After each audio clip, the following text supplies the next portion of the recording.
ನಮಸ್ಕಾರ, welcome back to my channel. So ಎಲ್ಲರೂ ಹೇಗಿದ್ದೀರಾ? ಎಲ್ಲರೂ ಆರಾಮಾಗಿದ್ದೀರಾ ಅಂದ್ಕೊಂಡಿದ್ದೀನಿ. ನಾನು ಕೂಡ ಆರಾಮಾಗಿದ್ದೀನಿ. ಸೊ ಇವತ್ತೊಂದು ಡೈಲಿ ವ್ಲಾಗ್ ಮಾಡ್ತಾ ಇದ್ದೀನಿ ಅತ್ತೆ ಮನೆಯಿಂದ. ಸೊ ಅತ್ತೆ ಮನೆಯಲ್ಲಿ ಶುರುವಾಗುವ ಇವತ್ತಿನ ವ್ಲಾಗ್ ಎಂಡ್ ಆಗಿದ್ದು ಮಾತ್ರ ಅಮ್ಮನ ಮನೇಲಾಗಿರುತ್ತೆ. ಸೊ ಈಗ ಟೈಮ್ ಕೂಡ ಆಗಿದೆ 1:00. ಈಗ ಊಟ ಮಾಡಿಕೊಂಡು ನಾನು ಮತ್ತು ನಮ್ಮ ಮನೆಯವರು ಅಮ್ಮನ ಮನೆ ಕಡೆಗೆ ಹೊರಡ್ತೀವಿ. ಇನ್ನು ಇವತ್ತಿನ ವ್ಲಾಗ್ ಸ್ಪೆಷಲ್ ಏನು ಅಂತ ಕೇಳೋದಾದರೆ, ನಾಳೆ ಅಂದರೆ August 8 ನಮ್ಮ ಮನೆಯವರ birthday. So Santu birthday celebration ಆಗಿರುತ್ತೆ ಇವತ್ತಿನ ವ್ಲಾಗ್ನ ಒಂದು ಸ್ಪೆಷಲ್. ಇನ್ನು ಗಿಫ್ಟ್ ಏನು ಕೊಡ್ತಿದ್ದೀರಾ ಅಂತ ಹೇಳಿದ್ರೆ, ಲಾಸ್ಟ್ ವೀಕ್ ಅಮ್ಮನ ಮನೆಗೆ ಹೋಗಿದ್ದೆ ಅಲ್ವಾ. ಸೊ ಆಗಲೇ ಗಿಫ್ಟೆಲ್ಲ ನಾನು ಇಂಥದ್ದೇ ಕೊಡಬೇಕು ಅಂತೆಲ್ಲ ರೆಡಿ ಮಾಡಿ ಇಟ್ಟಿದ್ದೆ. ಗಿಫ್ಟ್ ರ್ಯಾಪಿಂಗ್ ಮಾತ್ರ ಆಗಬೇಕಾಗಿತ್ತು. ಸೊ ಅದನ್ನು ರವಿಗೆ ಹೇಳಿದ್ದೆ. ಅವನು ಗಿಫ್ಟ್ ರ್ಯಾಪಿಂಗ್ ಎಲ್ಲ ಮಾಡಿ ಈಗ ತೊಗೊಂಬಂದು ಮನೇಲಿ ಇಟ್ಟಿರ್ತಾನೆ. ಸೊ ಏನು ಗಿಫ್ಟು ಏನು ಅಂತೆಲ್ಲ ತಿಳ್ಕೊಳ್ಳಿಕ್ಕೆ ನೀವು ಇವತ್ತಿನ ಬ್ಲಾಗ್ ಕೊನೆಯವರೆಗೂ ನೋಡಬೇಕಾಗತ್ತೆ. ಸೊ ನೋಡೋಣ ಗಿಫ್ಟ್ ಕೊಟ್ಟಾಗ ಇವರ ರಿಯಾಕ್ಷನ್ ಹೇಗಿರುತ್ತೆ ಅಂತೆಲ್ಲ ನೋಡ್ಲಿಕ್ಕೆ ನಾನು ಕಾಯ್ತಾ ಇದ್ದೀನಿ. ಬಿಕಾಸ್ ಇವರು ಗೆಸ್ಸೇ ಮಾಡಿರಲ್ಲ ನಾನು ಗಿಫ್ಟ್ ಕೊಡ್ತೀನಿ ಅಂತ. ಬಿಕಾಸ್ ನಾನಂತೂ ಫುಲ್ ಡ್ರಾಮಾ ಮಾಡ್ತಾ ಇದ್ದೆ. ಈ ಸತಿ ಬಡ್ಜೆಟೇ ಇಲ್ಲ, ನಿಮ್ಗೆ ಏನೂ ಗಿಫ್ಟ್ ಕೊಡಲಿಕ್ಕಾಗಿಲ್ಲ, ಇಷ್ಟು ಇಯರ್ಸ್ ಆಗಿತ್ತು ಪರಿಚಯ ಆದಮೇಲೆ. I think this the first time ನಾನು ನಿಮ್ಗೇನೂ ಗಿಫ್ಟ್ ಕೊಡ್ತಾ ಇಲ್ಲ ಅಂತ ಫುಲ್ ಡ್ರಾಮಾ ಮಾಡಿದ್ದೀನಿ ನಾನಂತೂ. ಸೊ ಅವರು ಈ ಗಿಫ್ಟ್ನ ಎಕ್ಸ್ಪೆಕ್ಟೇ ಮಾಡಿರಲ್ಲ. ಸೊ ನೋಡೋಣ ಹೇಗೆ ರಿಯಾಕ್ಟ್ ಮಾಡ್ತಾರೆ ಅಂತ. ಇನ್ನು ನೆಕ್ಸ್ಟ್ ಕೇಕ್ ಕಟ್ಟಿಂಗ್ ಇದೆಯಾ ಅಂತ ಹೇಳಿದ್ರೆ, ಮದುವೆ ಆದಮೇಲೆ ಇದು 3rd ಇಯರ್ ಅವರ ಬರ್ಡೇನ ನನ್ನ ಜೊತೆ ಸೆಲೆಬ್ರೇಟ್ ಮಾಡ್ಕೋತಾ ಇರೋದು. ಸೊ ಹಾಗಾಗಿ ಫಸ್ಟ್ ಇಯರ್ ಕೂಡ ಕೇಕ್ ಕಟ್ಟಿಂಗ್ ಎಲ್ಲ ಮಾಡಿದ್ವಿ, ಅಂದರೆ ಏರ್ ಕಾರ್ಡ್ ಹೋಗಿದ್ವಿ. 2nd ಇಯರ್ ಕೂಡ ಕೇಕ್ ಕಟ್ಟಿಂಗ್ ಇತ್ತು. ಸೊ ಅದು ಹೇಗೆ ಸೆಲೆಬ್ರೇಟ್ ಮಾಡಿದೆ ಅಂತ ನಾನು ನನ್ನ ಬ್ಲಾಗಲ್ಲಿ ಹಾಕಿದ್ದೆ ಲಾಸ್ಟ್ ಇಯರ್. ಸೊ ನೀವು ನೋಡ್ಬೋದು. ಸೊ ಇದು 3rd ಇಯರ್ ಆಗಿರೋದ್ರಿಂದ ಏನಾದ್ರು ಡಿಫ್ರೆಂಟಾಗಿ ಮಾಡೋಣ, ಸೇಮ್ ಕೇಕ್ ಕಟ್ಟಿಂಗ್ ಬೇಡ, ಬೇರೆ ಒಂದು ಥೀಮಲ್ಲಿ ಮಾಡೋಣ ಅಂತ ಹೇಳಿ ಪ್ಲ್ಯಾನ್ ಮಾಡಿದ್ದೀನಿ. ಸೊ ಇದು ಕೂಡ ಅವ್ರಿಗೊಂದು ಸರ್ಪ್ರೈಸ್. ಸೊ ಇವತ್ತು 12 o'clockಗೆ ಈ ಥರ ಒಂದು ಸೆಲೆಬ್ರೇಷನ್ ಮಾಡಿ ಗಿಫ್ಟ್ ಎಲ್ಲ ಕೊಡೋಣ ಅಂತ ಅಂದ್ಕೊಂಡಿದ್ದೀನಿ. ನಾನು ಕೂಡ ಕಾಯ್ತಿದ್ದೀನಿ. ಬಿಕಾಸ್ ನಾನು ಒಬ್ಬಳೇ ಎಲ್ಲ ಅರೇಂಜ್ಮೆಂಟ್ಸು ಮಾಡಿಕೊಂಡು ಎಲ್ಲ ಪ್ರಿಪ್ರೇಷನ್ಸ್ ಎಲ್ಲ ಮಾಡ್ಕೋಬೇಕಾಗಿರೋದ್ರಿಂದ ಹೇಗೆ ಬರುತ್ತೆ ಏನೋ ಅಂತ ನಾನು ಕೂಡ ಕಾಯ್ತಿದ್ದೀನಿ. ರವಿ ಹೆಲ್ಪ್ ತೊಗೊಂಡಿದ್ದೀನಿ, ಅಂದರೆ ಸ್ವಲ್ಪ ಆರ್ಡರ್ ಮಾಡಲಿಕ್ಕೆ ಇದಕ್ಕೆಲ್ಲ ರವಿ ಹೆಲ್ಪ್. ಬಿಕಾಸ್ ನಾನು ಅಲ್ಲಿಲ್ಲ ಅಲ್ಲ. ಸೊ ಇಲ್ಲಿಂದ ಅದೆಲ್ಲ ಮಾಡೋದು ಸ್ವಲ್ಪ ಕಷ್ಟ ಆಗಿರೋದ್ರಿಂದ ರವಿ ಹೆಲ್ಪ್ ತೊಗೋತಾ ಇದ್ದೀನಿ ನಾನು. ಸೊ ನೋಡೋಣ ಹೇಗೆಲ್ಲ. ಅದು ನೈಟ್ 12 o'clock ಆಗಿರೋದ್ರಿಂದ ನಾನು ಒಬ್ಬಳೇ ಎಲ್ಲ A to Z ಎಲ್ಲ ನಾನೇ ಮಾಡಬೇಕು. ಇವ್ರಿಗೂ ಎಚ್ಚರ ಆಗಬಾರ್ದು. ಆ ಥರ ಒಂದು ಮ್ಯಾನೇಜ್ ಮಾಡಿ ನಾನೇ ಎಲ್ಲ ರೆಡಿ ಮಾಡ್ಕೋಬೇಕು. ಸೊ ನೋಡೋಣ ಹೇಗೆ ಹೋಗುತ್ತೆ, ಹೇಗೆ ಆಗುತ್ತೆ. ಸೊ ಈ ಸರ್ಪ್ರೈಸ್ನೆಲ್ಲ ಇವ್ರು ಹೇಗೆ ತಗೋತಾರೆ ಅಂತೆಲ್ಲ ಕಾದು ನೋಡಬೇಕಾಗಿದೆ ನಾವು ರಾತ್ರಿವರೆಗೂ. ಸೊ ಹೋಪ್ಫುಲಿ ಇವತ್ತಿನ ಬ್ಲಾಗ್ ನಿಮಗೆಲ್ಲ ಇಷ್ಟ ಆಗುತ್ತೆ ಅಂತ ಅಂದ್ಕೊಂಡಿದ್ದೀನಿ. ಇಷ್ಟ ಆದರೆ ಒಂದು ಲೈಕ್ ಇರಲಿ, ನಿಮ್ಮ ಫ್ರೆಂಡ್ಸ್ ಜೊತೆ ಒಂದು ಶೇರ್ ಇರಲಿ. ಇನ್ನು ಸಬ್ಸ್ಕ್ರೈಬ್ ಮಾಡಿಲ್ಲ ಅಂದರೆ ದಯವಿಟ್ಟು ಸಬ್ಸ್ಕ್ರೈಬ್ ಮಾಡ್ಕೊಳ್ಳಿ. ಹಾಗೆ ಪಕ್ಕ ಕಾಣುವಂಥ ಬೆಲ್ ಐಕನ್ನ ಕ್ಲಿಕ್ ಮಾಡಿ. ಸೊ ದಟ್ ನಾನು ಯಾವುದೇ ವಿಡಿಯೋ ಹಾಕಿದ್ರು ನಿಮಗೆ ನೋಟಿಫಿಕೇಷನ್ ಕೂಡ ಬರುತ್ತೆ. ಸೊ ಈಗ ಊಟ ಮಾಡಿ ಹೊರಡುವಾಗ ಮತ್ತೆ ನಾನು ನನ್ನ ಬ್ಲಾಗ್ನ ಕಂಟಿನ್ಯೂ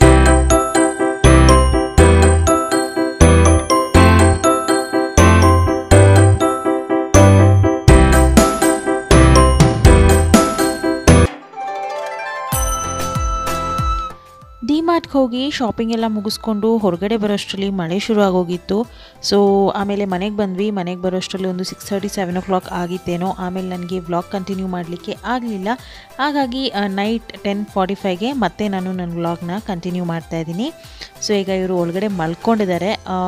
ಪಕ್ಕ ಇರೋ ಹಾಲಲ್ಲೇ ನಾನೆಲ್ಲ ಅರೇಂಜ್ಮೆಂಟ್ಸ್ ಮಾಡ್ಕೋತಾ ಇರೋದ್ರಿಂದ ಅವ್ರಿಗೆ ಎಚ್ಚರಿಕೆಯಾಗಿ ಅಕಸ್ಮಾತ್ ಏನಾದ್ರು ಡೋರ್ ಓಪನ್ ಮಾಡ್ಕೊಂಡು ಬಂದುಬಿಟ್ರೆ ಸರ್ಪ್ರೈಸಸ್ ಎಲ್ಲ ಇದಾಗೋಗ್ಬಿಡುತ್ತೆ ಅಂತ ಹೇಳಿಬಿಟ್ಟು ಡೋರ್ ಲಾಕ್ ಮಾಡಿದೆ ಫಸ್ಟು.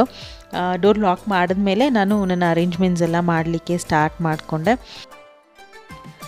ಇವತ್ತು ಅವ್ರಿಗೂ ಸಿಕ್ಕಾಬಟ್ಟೆ ಸ್ಟ್ರೇನ್ ಆಗಿತ್ತು, ತುಂಬ ಟಯರ್ಡ್ ಆಗಿದ್ದರು. ಸೊ ಹಾಗಾಗಿ ಬೇಗ ಊಟ ಎಲ್ಲ ಮಾಡಿಬಿಟ್ವಿ. ನಾನೇನು ಅಂದ್ಕೊಂಡೆ ಅಂದರೆ, ಸರಿ ಒಂದು ಸ್ವಲ್ಪ ಹೊತ್ತು ಮಲಗಿಬಿಟ್ಟು ಆಮೇಲೆ ಅಲಾರಾಮ್ ಇಟ್ಕೊಂಡು ಎದ್ದು ಬಂದು ಎಲ್ಲ ಅರೇಂಜ್ಮೆಂಟ್ಸ್ ಮಾಡ್ಕೊಳ್ಳೋಣ ಅಂತ ಅಂದ್ಕೊಂಡೆ.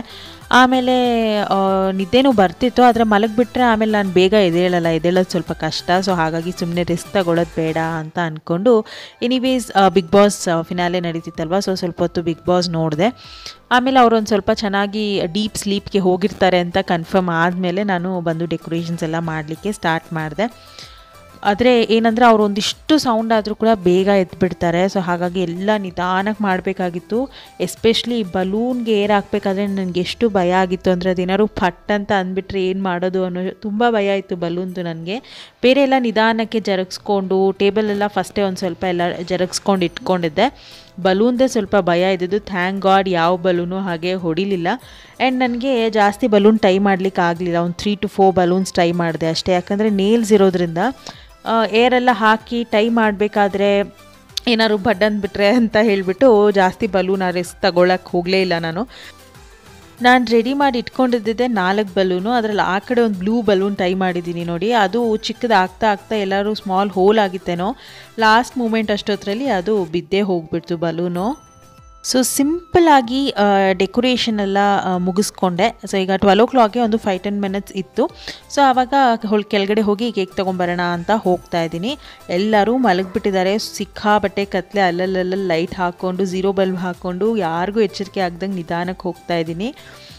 ಈ ಸತಿ ಮತ್ತು ನಾನು ಬೆಳಿಗ್ಗೆನೇ ಹೇಳ್ದಂಗೆ ನಾರ್ಮಲ್ ಕೇಕ್ ಕಟ್ಟಿಂಗ್ ಅಲ್ಲ, ಏನಾದ್ರು ಡಿಫ್ರೆಂಟಾಗಿ ಮಾಡೋಣ ಅಂತ ಅಂದ್ಕೊಂಡು ಈ ಸತಿ ನಾನು ಕಪ್ ಕೇಕ್ ತೊಗೊಂಡಿದ್ದೀನಿ. ಕಪ್ ಕೇಕ್ ನಾನಿಲ್ಲಿ ನಮ್ಮ ಮನೆ ಹತ್ರನೇ ಇರೋ ಕೇಕ್ ಝೋನಿಂದ ಆರ್ಡರ್ ಮಾಡಿ ತೊಗೊಂಡಿದ್ದು, ಸ್ವಿಗ್ಗಿನಲ್ಲಿ ಆರ್ಡರ್ ಮಾಡಿದ್ದು. ಸೊ ಏನು ಮಾಡಿದೆ ಅಂದರೆ, ಇವಾಗ ಒಂದೇ ಫ್ಲೇವರ್ದು ಅಲ್ಲಿ ಆಫರ್ ಇತ್ತು, ಒಂದೇ ಫ್ಲೇವರ್ದು 4-5 ತೊಗೋಬೋದು, ಇಲ್ಲಾಂದರೆ ನೀವು ಡಿಫ್ರೆಂಟ್ ಫ್ಲೇವರ್ದು 4 ಅಥವಾ 6 ತೊಗೋಬೋದು ಅಂತ ಇತ್ತು. ನಾನೇನು ಮಾಡಿದೆ, ಡಿಫ್ರೆಂಟ್ ಫ್ಲೇವರ್ಸು 6 ಕಪ್ ಕೇಕ್ಸ್ ತೊಗೊಂಡೆ. ಯಾವ್ದು ಫ್ಲೇವರ್ಸ್ ಅಂದರೆ ಚಾಕ್ಲೇಟ್ ಒಂದು, blueberry, strawberry, vanilla, red velvet ಮತ್ತು ಬ್ಲ್ಯಾಕ್ ಫಾರೆಸ್ಟ್, ಈ 6 ಫ್ಲೇವರ್ಸ್ನ ಸೆಲೆಕ್ಟ್ ಮಾಡಿಕೊಂಡೆ. ಸೊ ಚೆನ್ನಾಗಿರುತ್ತಲ್ವ ಡಿಫ್ರೆಂಟಾಗಿ. ಮತ್ತು ಈ ಕಪ್ ಕೇಕ್ ಜೊತೆ ಅವ್ರಿಗೆ ಇಷ್ಟವಾಗಿರೋ ಇನ್ನೂ ಬೇರೆ ಸ್ವೀಟ್ಸ್ ಅಮ್ಮ ಆಲ್ರೆಡಿ ಜಾಮೂನೆಲ್ಲ ಮಾಡಿಟ್ಟಿದ್ರು. ಸೊ ಒಂದು 2 ಜಾಮೂನ್, ಮತ್ತು ಅವ್ರಿಗೆ ಕ್ರೀಮ್ ಬನ್ ಅಂದರೆ ತುಂಬ ಇಷ್ಟ. ಅದು ನಮ್ಮ ಮನೆ ಹತ್ರ ಒಂದು ಅಯ್ಯಂಗಾರ್ ಬೇಕ್ರಿ ಇದೆ, ಅಲ್ಲಿ ಮಾಡೋ ಕ್ರೀಮ್ ಬನ್ ಅವ್ರಿಗೆ ತುಂಬ ಇಷ್ಟ ಆಗುತ್ತೆ. ಸೊ ಹಾಗಾಗಿ ಅದೊಂದು ಕ್ರೀಮ್ ಬನ್ ಕೂಡ ತರಿಸಿ ಇಟ್ಕೊಂಡಿದ್ದೆ. ಸೊ ಇದಿಷ್ಟು ಒಂಥರ ಡಿಫ್ರೆಂಟಾಗಿ ಚೆನ್ನಾಗಿರುತ್ತೆ ಅಂತ ಹೇಳಿ ಹೀಗೆ ಮಾಡಿದೆ. ಸೊ ಅರೇಂಜ್ಮೆಂಟ್ಸ್ ಎಲ್ಲ ಮುಗೀತು. ಇನ್ನು ಬರ್ಡೇ ಬೇಬಿನ ಕರ್ಕೊಂಬರೋದೊಂದೇ ಬಾಕಿ. 12 o'clockಗೆ 2 minutes ಇದೆ ಅಷ್ಟೇ. ಸೊ ಟೈಮ್ ಹೇಗೆ ಹೋಗುತ್ತೆ ಅಂತಲೇ ಗೊತ್ತಾಗಲ್ಲ. ಹಂಗೂ 10:45ಗೆ ಶುರು ಮಾಡಿದವಳು ಇನ್ನೂ ಒಂದೊಂದೇ ಅಂತ ಮಾಡ್ತಾನೇ ಇದ್ದೀನಿ. ಸೊ ಈಗ ಹೋಗಿ ಕರ್ಕೊಂಬರೋಣ ನಮ್ಮ ಬರ್ಡೇ ಬೇಬಿನ, ನೋಡೋಣ ಏನೇನೆಲ್ಲ ರಿಯಾಕ್ಷನ್ ಕೊಡ್ತಾರೆ ಅಂತ. ನಾನಂತೂ ಗಿಫ್ಟ್ಗೆ ಅವರ ರಿಯಾಕ್ಷನ್ನ ತುಂಬ ವೆಯ್ಟ್ ಮಾಡ್ತಿದ್ದೀನಿ. ಸೊ ನೋಡೋಣ ಬನ್ನಿ. ಸೊ ಹಿಯರ್ ಈಸ್ ಆ ಬರ್ಡೇ ಬಾಯ್.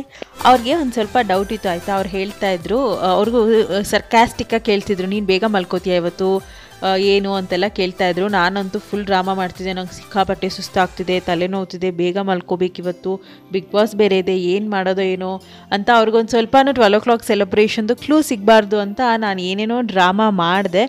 ಬಟ್ ಅವ್ರಿಗೆ ಗೊತ್ತಿತ್ತು ಏನೋ ಒಂದು ಮಾಡ್ತೀನಿ ಅಂತ ಹೇಳಿ. ಬಟ್ ಅವ್ರಿಗೆ ಸಿಕ್ಕಾಪಟ್ಟೆ ಟಯರ್ಡ್ ಆಗಿದ್ದರಿಂದ ಅವ್ರಿಗೆ ಯಾವುದ್ರದ್ದು ಜ್ಞಾನನೇ ಇರಲಿಲ್ಲ. ಏನೇ ಸೌಂಡ್ ಆದರೂ ಏನೇ ಆದರೂ ಒಳ್ಳೆ ನಿದ್ದೆನಲ್ಲಿದ್ದರು. ನಾವು ಹೋಗಿ ಎಬ್ಬರಿಸೋವರೆಗೂ ಅವ್ರಿಗೆ ಎಚ್ಚರಿಕೆನೇ ಆಗಿರಲಿಲ್ಲ. ಮತ್ತು 12 o'clock ಆ ಟೈಮಲ್ಲಿ ಅವ್ರಿಗೆ ಜಾಸ್ತಿ ಏನೂ ತೊಗೊಳಿಕ್ಕಾಗಿಲ್ಲ. ಜಸ್ಟ್ ಜಾಮೂನ್ ತೊಗೊಂಡ್ರು, ಆಮೇಲೆ ಕ್ರೀಮ್ ಬನ್ ಒಂದು ಬೈಟ್ ತೊಗೊಂಡ್ರು, ಆಮೇಲೆ ಒಂದು ಕಪ್ ಕೇಕ್ ತಿಂದ್ವಿ. ಬಿಕಾಸ್ ಆ ಟೈಮ್ ಅಲ್ಲಿ ಜಾಸ್ತಿ ಸ್ವೀಟ್ ತಿನ್ನಲಿಕ್ಕೆ ಸ್ವಲ್ಪ ಕಷ್ಟ ಅಂತ ಆಯಿತು. ಇನ್ನು ಕೇಕ್ ಬಗ್ಗೆ ಹೇಳಬೇಕು ಅಂದರೆ, ಕೇಕ್ ತುಂಬ ಚೆನ್ನಾಗಿತ್ತು, ಸಖತ್ ಟೇಸ್ಟಿಯಾಗಿತ್ತು. ಸಾಮಾನ್ಯವಾಗಿ ನಾನು ಸ್ವೀಟ್ ಅಷ್ಟು ಇಷ್ಟಪಟ್ಟು ತಗೊಳ್ಳಲ್ಲ, ಬಟ್ ಈ ಸತಿ ತಂದಿದ್ದ ಕೇಕ್ ಒಂದೊಂದು ಡಿಫ್ರೆಂಟಾಗಿ ಒಂಥರ ಚೆನ್ನಾಗಿತ್ತು. ನನಗಂತೂ ಎಲ್ಲ ಫ್ಲೇವರ್ಸು ತುಂಬಾ ಇಷ್ಟ ಆಯಿತು ಅಂತಲೇ ಹೇಳ್ಬೋದು. ಇನ್ನು ಗಿಫ್ಟ್ ನಾನು ಬ್ಯಾಗಲ್ಲೆಲ್ಲ ಹಾಕಿಟ್ಟಿದ್ದೆ ಅಲ್ವಾ, ಸೊ ಅವರು ನೋಡಿರಲಿಲ್ಲ, ಬಲೂನ್ ಬೇರೆ ಇಟ್ಟಿರೋದ್ರಿಂದ ಏನೋ ಡೆಕೋರೇಷನ್ಗೋಸ್ಕರ ಹಂಗೆ ಮಾಡಿದ್ದೀನಿ ಅಂತ ಅಂದ್ಕೊಂಡ್ರು. ಆಮೇಲೆ ನಾನೇ ತೆಗೆದುಕೊಟ್ಟೆ. ನಾನಂತೂ ಈ ಮೂಮೆಂಟ್ಗೆ 1 ವೀಕಿಂದ ವೆಯ್ಟ್ ಮಾಡ್ತಿದ್ದೆ. ಬಿಕಾಸ್ ಅವ್ರಿಗೆ ಗಿಫ್ಟ್ನ ನೋಡಿ ಯಾವ ಥರ ರಿಯಾಕ್ಷನ್ ಕೊಡ್ತಾರೆ ಅನ್ನೋದನ್ನು ನನಗೆ ನೋಡಬೇಕಾಗಿತ್ತು. ಬಿಕಾಸ್ ಅವ್ರಿಗೆ ಗಿಫ್ಟ್ನ ಎಕ್ಸ್ಪೆಕ್ಟ್ ಮಾಡೇ ಇರಲಿಲ್ಲ ಅಂತಲೇ ಹೇಳ್ಬೋದು. ಏನೋ ಗಿಫ್ಟ್ ಕೊಡ್ತೀನಿ ಅಂತ ಗೊತ್ತಿತ್ತು, ಬಟ್ ಇದು ಅಂತ ಅವ್ರಿಗೆ ಗೊತ್ತಿರಲಿಲ್ಲ. ಸೊ ನಾನು ಕೂಡ ವೆಯ್ಟ್ ಮಾಡ್ತಿದ್ದೆ ಹೇಗಿರುತ್ತೆ ಅವರ ರಿಯಾಕ್ಷನ್ ಅಂತ ನೋಡಲಿಕ್ಕೋಸ್ಕರ. ಆ್ಯಂಡ್ ಅವ್ರು ಈ ಬಾಕ್ಸಿಂದ ಗಿಫ್ಟ್ ಬಾಕ್ಸ್ನ ಓಪನ್ ಮಾಡಿದಾಗಲೇ ಅವ್ರಿಗೆ ಗೊತ್ತಾಯಿತು ಏನಿದೆ ಒಳಗಡೆ ಅಂತ. ಅವ್ರು ಅದೇನಾ ಅಂತ ಕೇಳಿದ್ರು. ನಾನು ಏನೂ ಮಾತಾಡಲಿಲ್ಲ, ಅವರೇ ನೋಡಲಿ ಅಂತ ಹೇಳಿ ಸುಮ್ಮನೆ ಇದ್ದೆ. ಈ ಸತ್ಯ ಇವರ ಬರ್ಡೇ ತುಂಬ ಡಿಫ್ರೆಂಟ್ ಆಗಿತ್ತು ಅಂತಲೇ ಹೇಳ್ಬೋದು. ಬಿಕಾಸ್ ಕೇಕ್ ಕಟ್ಟಿಂಗ್ ಅನ್ನೋದಿರಲಿಲ್ಲ, ಅಷ್ಟೇ ಬಿಟ್ಟರೆ ಕೇಕ್ ಇತ್ತು, ಅವ್ರಿಗೆ ಇಷ್ಟ ಆಗಿರೋ ಸ್ವೀಟ್ ಇತ್ತು, ಗಿಫ್ಟ್ ಇತ್ತು, ಸೊ ಎಲ್ಲ ಇತ್ತು. ಬಟ್ ಕೇಕ್ ಕಟ್ಟಿಂಗ್ ಮಾತ್ರ ಇರಲಿಲ್ಲ ಅನ್ನೋದು ಒಂದೇ. ಸೊ ಈಗ ಓಪನ್ ಮಾಡಿದ್ರು, ಗಿಫ್ಟ್ ನೋಡಿದ್ರು, ಅವರಷ್ಟೇ ಕ್ಯೂರಿಯಾಸಿಟಿ ನಿಮಗೂ ಇದೆ ಅಂತ ನನಗೆ ಗೊತ್ತು. ಸೊ ಅವ್ರು ರ್ಯಾಪರ್ ತೆಗಿಯೋದನ್ನು ನೋಡಿದ್ರೇ ಗೊತ್ತಾಗ್ತಾ ಇದೆ ಅಲ್ವಾ ಎಷ್ಟು ಕ್ಯೂರಿಯಾಸಿಟಿ ಇತ್ತು ಅವ್ರಿಗೆ ಅಂತ ಹೇಳಿ. ಸೊ ನಿಮಗೂ ಅಷ್ಟೇ ಕ್ಯೂರಿಯಾಸಿಟಿ ಇರುತ್ತೆ. ಸೊ ನೋಡಿ ನಾನೇನು ಗಿಫ್ಟ್ ಮಾಡಿದ್ದೀನಿ ಅಂತ. ಸೊ ಎಸ್, ನನ್ನ ಗಿಫ್ಟ್ ಮೊಬೈಲ್ ಫೋನ್ ಆಗಿತ್ತು. ಸೊ ಅಮ್ಮನ ಮನೇಲಿ ಅಂದರೆ ಲಾಸ್ಟ್ ವೀಕ್ ಇಲ್ಲಿದ್ದೆ ಅಲ್ವಾ, ಸಿಕ್ಕಾಬಟ್ಟೆ ಯೋಚನೆ ಮಾಡಿದೆ ಏನು ಕೊಡೋದು ಅಂತ. ಹುಡುಗಿರ್ಗಾದರೆ ಸಿಕ್ಕಾಬಟ್ಟೆ ಆಪ್ಷನ್ಸ್ ಇದೆ ಗಿಫ್ಟ್ ಕೊಡಲಿಕ್ಕೆ, ಹುಡುಗರಿಗೆ ತುಂಬ ಕಮ್ಮಿ. ಆಮೇಲೆ ರವಿನೂ ಕೇಳಿದೆ ಏನು ಕೊಡ್ಬೋದು ಅಂತ. ಆ್ಯಂಡ್ ಫೈನಲಿ ನಾನು ಡಿಸೈಡ್ ಮಾಡಿದೆ ಇಲ್ಲ ಒಂದು ಮೊಬೈಲ್ ಫೋನ್ ಕೊಡೋಣ ಅಂತ ಹೇಳಿ. ಆಮೇಲೆ ಸರಿ ನಾನು ಊರಿಗೆ ಬೇರೆ ಹೋಗಬೇಕಾಗಿತ್ತು. ಸೊ ಫ್ಲಿಪ್ಕಾರ್ಟಲ್ಲಿ ಬುಕ್ ಮಾಡಿ ರವಿ ಆಫೀಸ್ ಅಡ್ರೆಸ್ ಕೊಟ್ಟಿದ್ದೆ. ಸೊ ಅವನೇ ರಿಸೀವ್ ಮಾಡಿಕೊಂಡು ಆಮೇಲೆ ಎಲ್ಲ ಚೆಕ್ ಮಾಡಿ ಗಿಫ್ಟ್ ರ್ಯಾಪಿಂಗ್ ಎಲ್ಲ ಮಾಡಿ ತೊಗೊಂಬಂದು ಅವನು ಮನೆಯಲ್ಲಿ ಇಟ್ಟಿದ್ದ. ಸೊ ಫೈನಲಿ ಕೊಟ್ಟಿದ್ದಾಯಿತು, ಅವರು ನೋಡಿದ್ದಾಯಿತು. ಸೊ ನೋಡೋಣ ಅವ್ರಿಗೆ ನಮ್ಮ ಸೆಲೆಬ್ರೇಷನ್ಸ್, ಡೆಕೋರೇಷನ್ಸ್, ಗಿಫ್ಟ್ ಎಲ್ಲ ಹೇಗೆ ಅನ್ನಿಸ್ತು ಅಂತ ಹೇಳಿ ಅವ್ರನ್ನೇ ನಮ್ಮ ಬರ್ಡೇ ಬಾಯ್ನ ಕೇಳೋಣ ಬನ್ನಿ. ಬೆಳಿಗ್ಗೆನೇ ಹೇಳಿದ್ದೆ ಬರ್ಡೇ ಪಾರ್ಟಿ ಅಂದರೆ ಕೇಕ್ ಕಟ್ಟಿಂಗ್ ಎಲ್ಲ ಇರುತ್ತೆ, ಗಿಫ್ಟ್ ಎಲ್ಲ ಕೊಡಲಿಕ್ಕಿದೆ, ಡೆಕೋರೇಷನ್ ಎಲ್ಲ ಮಾಡಲಿಕ್ಕಿದೆ ಅಂತ. ಬಟ್ ಒಬ್ಬಳೇ ಇರೋದ್ರಿಂದ ಅಷ್ಟು ಕ್ಲೀನಾಗಿ ಎಲ್ಲ ಮಾಡಲಿಕ್ಕಾಗಿಲ್ಲ. ಹೇಗೋ ತಕ್ಕ ಮಟ್ಟಿಗೆ ಮಾಡಿದ್ದೀನಿ. ಇಷ್ಟ ಆಯಿತು ಏನೋ ನನಗೆ ಗೊತ್ತಿಲ್ಲ. ಇಷ್ಟ ಆಯಿತಾ? ಸೊ ಗಿಫ್ಟ್ ಕೂಡ ಕೊಟ್ಟೆ. ನೋಡಿರ್ಬೋದು ಏನು ಗಿಫ್ಟ್ ಕೊಟ್ಟಿದ್ದೀನಿ ಅಂತ ಹೇಳಿ. ಮೊಬೈಲ್ ಗಿಫ್ಟ್ ಮಾಡಿದ್ದೀನಿ. ಯಾವ್ದು ಕೊಟ್ರಿ, OnePlus ಅಥವಾ ಐಫೋನಾ, ಯಾವ್ದು ಕೊಟ್ರಿ ಅಂತೆಲ್ಲ ಹೇಳಿದ್ರೆ ಅದೆರಡೂ ಅಲ್ಲ. ನಿಮಗೆಲ್ಲ ಗೊತ್ತಿರೋ ಥರ ನಾನೊಂದು ಫೋನ್ ಹೋಮ್ ಮೇಕರ್. ಸೊ ನನ್ನ ಬಡ್ಜೆಟ್ ಸ್ವಲ್ಪ ಕಮ್ಮಿನೇ ಆಗಿದ್ದು. ಸೊ ಹಾಗಾಗಿ ವಿವೋನೇ ಸೆಲೆಕ್ಟ್ ಮಾಡಿಕೊಂಡೆ. ಹೇಗಿದ್ರು ನಮ್ಮದು ವಿವೋ ಫ್ಯಾಮಿಲಿ. ನನ್ನ ಒಬ್ಬಳ ಹತ್ರ ಬಿಟ್ಟು ಬೇರೆ ಅಮ್ಮ ಅಪ್ಪ ಇಬ್ಬರ ಹತ್ರನೂ ವಿವೋನೇ ಇತ್ತು, ಇವ್ರ ಹತ್ರನೂ ಇಷ್ಟು ದಿನ ವಿವೋನೇ ಇತ್ತು. ಸೊ ಹಾಗಾಗಿ ವಿವೋನೇ ಕೊಡೋಣ ಅಂತ ಹೇಳಿ ವಿವೋನೇ ಗಿಫ್ಟ್ ಮಾಡಿದೆ. ಮಾಡೆಲ್ ಬಂದು Y20G. ಸೊ ಪ್ರೈಸ್ ಬಂದು 16,990. ನಾನು ಆನ್ಲೈನ್ ತೊಗೊಂಡಿರೋದಕ್ಕೆ ಸ್ವಲ್ಪ ಡಿಸ್ಕೌಂಟ್ ಸಿಕ್ತು. ನಾನು ಫ್ಲಿಪ್ಕಾರ್ಟಲ್ಲಿ ತೊಗೊಂಡಿದ್ದು. ಸೊ ಸ್ವಲ್ಪ ಡಿಸ್ಕೌಂಟ್ ಎಲ್ಲ ಕೂಡ ಸಿಕ್ತು. ಚೆನ್ನಾಗಿದೆ ಮಾಡಲು, ಆ್ಯಂಡ್ ಫೀಚರ್ಸ್ ಎಲ್ಲ ಕೂಡ ಚೆನ್ನಾಗಿದೆ ಅಂತ ಅನ್ನಿಸ್ತು. ಸೊ ಇದನ್ನು ತಗೊಂಡೆ. ಇಷ್ಟ ಆಯಿತು ಅಂತ ಅಂದ್ಕೊಂಡಿದ್ದೀನಿ. ಸೊ ಯಾಕೆ ಮೊಬೈಲ್ ಕೊಟ್ಟೆ, ಬೇರೆ ಏನಾದ್ರು ಕೊಡ್ಬೋದಾಗಿತ್ತಲ್ವ ಅಂದರೆ ನನಗೆ ಆ್ಯಕ್ಚುಲಿ ಬೇರೆ ಏನಾದ್ರು ಕೊಡಬೇಕು ಅಂತಲೇ ಪ್ಲ್ಯಾನ್ ಮಾಡಿದ್ದೆ. ಬಟ್ ಲಾಸ್ಟ್ ವೀಕ್ ಏನಾಗೋಯಿತು ಅಂದರೆ ಇವ್ರ ಫೋನ್ ಕೆಳಗಡೆ ಬಿದ್ದು ಸ್ಕ್ರೀನ್ ಸ್ವಲ್ಪ ಡ್ಯಾಮೇಜ್ ಆಗಿತ್ತು. ಸೊ ನಾವು ಹೊಸದು ಇಸ್ಕೊಳ್ಳೋಣ ಅಂದರೆ ಇವ್ರು ಬೇಡ, ಅದೇ ಇರಲಿ ಬಿಡು, ಅದೇ ರೆಡಿ ಮಾಡ್ಕೊಳ್ಳೋಣ ಅಂತ ಅಂದರು. ಸೊ ಹೇಗಿದ್ದರೂ ಈಗ ಈ ಒಕೇಶನ್ ಕೂಡ ಬರ್ತಿದೆ. ಸೊ ಈ ಒಕೇಶನ್ ಸೂಟ್ ಆಗೋ ಥರ ಗಿಫ್ಟು ನಾನು ಏನಾದರೂ ಮಾಡಬೇಕಲ್ವ. ಸೊ ಹಾಗಾಗಿ ಮೊಬೈಲೇ ಕೊಡೋಣ ಅಂತ ಮೊಬೈಲೇ ಕೊಟ್ಟೆ. ಸೊ ಇಷ್ಟ ಆಯಿತಾ? ಗೆಸ್ ಮಾಡಿದ್ರೆ ಇದೆ ಅಂತ. ಸೊ ನಾನಂತೂ ಬೆಳಿಗ್ಗೆನೇ ಹೇಳಿ ಫುಲ್ ಡ್ರಾಮಾ ಮಾಡ್ತೀನಿ. ನನ್ನ ಹತ್ರ ದುಡ್ಡಿಲ್ಲ, ನಾನು ಏನೂ ಕೊಡಲ್ಲ ಈ ಸತಿ. ಸೊ ಸಿಂಪಲ್ಲಾಗಿ ಮಾಡೋಣ, ನನಗೇನು ಗಿಫ್ಟ್ ಕೊಡ್ಲಿಕ್ಕೆ ಆಗಲ್ಲ ಅಂತೆಲ್ಲ ಫುಲ್ ಡ್ರಾಮಾ ಮಾಡಿದ್ದೆ. ಸೊ ಸೊ ಏನಾದ್ರು ಕೊಡ್ತೀನಿ ಅಂತ ಗೊತ್ತಿತ್ತು. ಬಟ್ ದೆನ್ ಮೊಬೈಲ್ ಕೊಡ್ತೀನಿ ಅಂತ ಅವ್ರು ಅಂದ್ಕೊಂಡಿರಲಿಲ್ಲ. ಸೊ ಹೇಗೋ ನನ್ನ ಕೈಲಾಗಿದ್ದ ಒಂದು ಗಿಫ್ಟ್ ಆ್ಯಂಡ್ ಸ್ಮಾಲ್ ಸೆಲೆಬ್ರೇಷನ್ ಮಾಡಿದ್ವಿ. ಅವ್ರಿಗೂ ಇಷ್ಟ ಆಗಿದೆ, ಅವ್ರಿಗೂ ಖುಷಿಯಾಗಿದೆ ಅಂತ ಅಂದ್ಕೊಂಡಿದ್ವಿ. ಸೊ ಇಷ್ಟೇ ಆಗಿತ್ತು ಇವತ್ತಿನ ಒಂದು ಬ್ಲಾಗ್. ಇವತ್ತಿನ ಬ್ಲಾಗ್ ನಾನು ಇಲ್ಲಿಗೆ ಎಂಡ್ ಮಾಡ್ತಾ ಇದ್ದೀನಿ. ಬಿಕಾಸ್ ಟೈಮ್ ಕೂಡ 1 o'clock ಆಗಿರೋದ್ರಿಂದ ಹೋಗಿ ಸ್ವಲ್ಪ ನಿದ್ದೆ ಮಾಡೋಣ. ಇನ್ನು ನಾಳೆ ಬೆಳಿಗ್ಗೆ ಇದು ಭೀಮನ ಅಮಾವಾಸ್ಯೆ ಇದೆ. ಸೊ ನನ್ನದು 3rd ಇಯರ್ ಪೂಜೆ ಇವರಿಗೆ ಮಾಡಬೇಕು. ಸೊ ಎಷ್ಟು ಲಕ್ಕಿ ನೋಡಿ, ಬರ್ಡೇ ದಿನ ನನ್ನ ಕೈ ಪೂಜೆ ಕೂಡ ಮಾಡಿಸ್ಕೊತಾ ಇದ್ದಾರೆ ಇವರು. ಸೊ ನಾಳೆ ಬೆಳಿಗ್ಗೆ ಎದ್ದು ಪೂಜೆ ಮಾಡಬೇಕು. ಸೊ ಬೇಗನೆ ಇದೆ ಬೆಳಿಗ್ಗೆ ಇದು ಜ್ಯೋತಿರ್ಭೀಮೇಶ್ವರ ವ್ರತ ಅಂತ ಮಾಡ್ತಾಯಿದ್ದೀನಿ. ಸೊ ಅದು 3rd ಇಯರ್. ಇದು ಒಂದು 9 years ಕಂಪ್ಲೀಟಾಗಿ ಮಾಡಬೇಕು. ಸೊ ಮದುವೆ ಆದಮೇಲೆ ಇದು 3rd ಇಯರ್ ನಾನು ಮಾಡ್ತಾ ಇರೋದು. ಸೊ ನಾಳೆ ಮಾಡಬೇಕು. ಬೆಳಿಗ್ಗೆ ಬೇಗ ಎದ್ದು ಪೂಜೆ ಮಾಡಿ ಆಮೇಲೆ ಬರ್ಡೇ ಸೆಲೆಬ್ರೇಟ್ ಮಾಡೋಕ್ಕೆ ಮತ್ತೆ ಎಲ್ಲೋ ಹೊರಗಡೆ ಹೋಗ್ತೀವಿ. ಸೊ ಸೆಕೆಂಡ್ ಸರ್ಪ್ರೈಸ್ ಇದೆ ಇವ್ರಿಗೆ ನಾಳೆ. ಸೊ ಅದು ನಮ್ಮ ಅಪ್ಪ ಅಮ್ಮನ ಕಡೆಯಿಂದ. ಸೊ 4 ಜನನೂ ಎಲ್ಲೋ ಒಂದು ಕಡೆ ಟ್ರಿಪ್ಗೆ ಹೋಗ್ತಾ ಇದ್ದೀವಿ. ಸೊ ಅವ್ರು ಬರೀ ದೇವಸ್ಥಾನ ಅಂತ ಗೊತ್ತು, ಎಲ್ಲಿ ಅಂತ ಅವ್ರಿಗಿನ್ನೂ ಗೊತ್ತಿಲ್ಲ. ಸೊ ಅದು ಕೂಡ ಒಂದು ದೊಡ್ಡ ಸರ್ಪ್ರೈಸ್ ನಾಳೆ ಅವ್ರಿಗೆ. ಸೊ ಮುಂದೆ ಭೀಮನ ಅಮಾವಾಸ್ಯೆ ವ್ಲಾಗ್ ಇರ್ಬೋದು, ಅದು ನೆಕ್ಸ್ಟ್ ಬರುತ್ತೆ. ಅದಾದಮೇಲೆ ನಾವು ಎಲ್ಲಿ ಟ್ರಿಪ್ಪಿಗೆ ಹೋಗಿದ್ವಿ ಅನ್ನೋ ಒಂದು ವ್ಲಾಗ್ ಕೂಡ ಬರುತ್ತೆ. ಸೊ ಹೋಪ್ಫುಲಿ ಈ ವ್ಲಾಗ್ಸ್ ಎಲ್ಲ ನಿಮಗೆ ಇಂಟ್ರೆಸ್ಟಿಂಗ್ ಆಗಿದೆ ಅಂತ ಅಂದ್ಕೊಂಡಿದ್ದೀನಿ. ಸೊ ಇಂಟ್ರೆಸ್ಟಿಂಗ್ ಆಗಿದ್ರೆ ಗೊತ್ತಲ್ಲ, ಒಂದು ಲೈಕ್ ಇರಲಿ, ನಿಮ್ಮ ಫ್ರೆಂಡ್ಸ್ ಜೊತೆ ಒಂದು ಶೇರ್ ಇರಲಿ. ನೀವು ಸಬ್ಸ್ಕ್ರೈಬ್ ಮಾಡಿಲ್ಲ ಅಂದರೆ ದಯವಿಟ್ಟು ಸಬ್ಸ್ಕ್ರೈಬ್ ಮಾಡಿಕೊಂಡು ನನಗೆ ಸಪೋರ್ಟ್ ಮಾಡಿ. ಹಾಗೆ ಪಕ್ಕ ಕಾಣೋ ಬೆಲ್ಲೈಕನ್ನು ಕ್ಲಿಕ್ ಮಾಡಿ. ಸೊ ದಟ್ ನಾನು ಯಾವುದೇ ವಿಡಿಯೋ ಹಾಕಿದ್ರೆ ನಿಮಗೆ ನೋಟಿಫಿಕೇಷನ್ ಕೂಡ ಬರುತ್ತೆ. ಸೊ ಹಾಗೆ ಈ ವಿಡಿಯೋನ ಯಾರ್ಯಾರು ನೋಡ್ತಾ ಇದ್ದೀರೋ ಅವರೆಲ್ಲರೂ ನಮ್ಮ ಬರ್ಡೇ ಡೇಗೆ ಬ್ಲೆಸ್ ಮಾಡಿ. 100 ಕಾಲ ಹೀಗೆ ಹೆಲ್ತ್, ವೆಲ್ತ್, ಹ್ಯಾಪಿನೆಸ್ ಎಲ್ಲದ್ರ ಜೊತೆ ಅವರು ಹೀಗೆ ಖುಷಿಯಾಗಿರೋ ಥರ ಆಗಲಿ ಅಂತ ಅವ್ರನ್ನ ಬ್ಲೆಸ್ ಮಾಡಿ. ಅದೇ ಥರ ನನ್ನ ಕೂಡ ಬ್ಲೆಸ್ ಮಾಡಿ. ಬಿಕಾಸ್ ಮದುವೆ ಆಗಿದ್ದು 1st ಇಯರ್ ಜಸ್ಟ್ ಒಂದು ಡ್ರೆಸ್ ಕೊಡಿಸಿದೆ, 2nd ಇಯರ್ ವಾಚ್ ಕೊಡಿಸಿದೆ, 3rd ಇಯರ್ ಮೊಬೈಲ್ ಕೊಡಿಸ್ತಿದ್ದೀನಿ. ಸೊ 4th ಇಯರ್ ಇನ್ನೂ ದೊಡ್ಡದಾಗಿ ಏನಾದ್ರು ಕೊಡಿಸೋ ಥರ ಆಗಲಿ ಅಂತ ನನ್ನ ಕೂಡ ಬ್ಲೆಸ್ ಮಾಡಿ. ಇಷ್ಟನ್ನು ಹೇಳ್ತಾ ಇವತ್ತಿಗೆ ವ್ಲಾಗ್ನಲ್ಲಿ ಕಂಪ್ಲೀಟ್ ಮಾಡ್ತೀನಿ. ನಿದ್ದೆ ಕೂಡ ಸಿಕ್ಕಾಪಟ್ಟೆ ಬರ್ತಿದೆ. ಆಗಲೇ ಬೆಳಿಗ್ಗೆ ಬೇಗ ಎದ್ದೇಳಬೇಕು.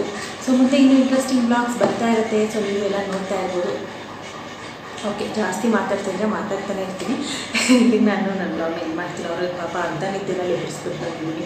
ಸೊ ಅವ್ರಿಗೂ ನಿದ್ದೆ ಬರ್ತಿದೆ, ನನಗೂ ನಿದ್ದೆ ಬರ್ತಿದೆ. ಸೊ ಇದೆಲ್ಲ ಇವಾಗ ಅರೇಂಜ್ ಮಾಡಿ ತಿರ್ಗಾ ಎಲ್ಲ ಸೆಟ್ರೇಟ್ ಮಾಡಿಬಿಟ್ಟು ಮಾಡಬೇಕು. So okay, fine, bye, thank you. You. Okay, ಮುಂದಿನ ಇಂಟ್ರೆಸ್ಟಿಂಗ್ ವ್ಲಾಗ್ ಜೊತೆ ಮತ್ತೆ ಬಂದು ನಾನು ನಿಮ್ಮನ್ನೆಲ್ಲ ಭೇಟಿ ಮಾಡ್ತೀನಿ. ಅಲ್ಲಿವರೆಗೂ take care, bye bye, thanks for watching.